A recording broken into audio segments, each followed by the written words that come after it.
Alors, Benjamin Netanyahou a été félicité par plusieurs dirigeants internationaux, mais d'autres ont aussi exprimé leurs craintes sur le nouvel gouvernement, et notamment les États-Unis. Est-ce qu'on doit s'attendre à des changements là aussi dans cette relation tellement importante entre les États-Unis et Israël, Meir?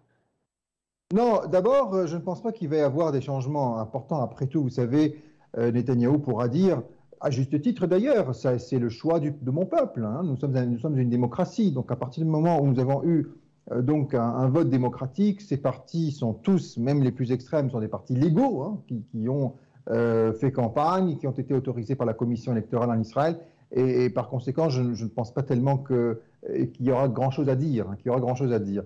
D'autant plus que, vous savez, un gouvernement, ça se fait en Israël dans un régime parlementaire sur 2 temps, sur plusieurs temps. Donc ce n'est pas parce qu'on commence avec un gouvernement avec les partis de droite, d'extrême droite, le sionisme religieux.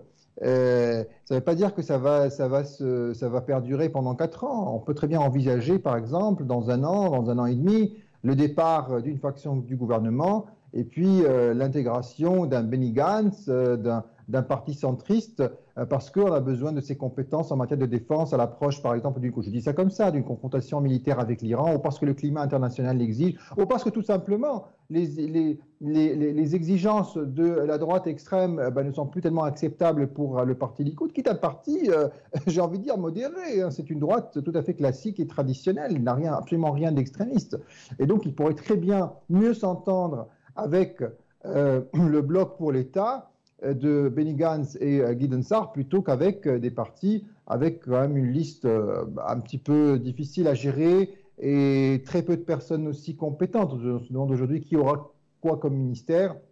Alors on voit quand même que finalement il y a peu de compétences, hein, il faut dire les choses telles qu'elles sont par rapport à tout ce qu'on a connu par le passé. On a 2 partis Haredi, le sionisme religieux, le Likoud aussi, on a quand même une liste avec beaucoup de jeunes, avec beaucoup de gens inexpérimentés qui n'ont jamais été ministres, qui n'ont même jamais été députés.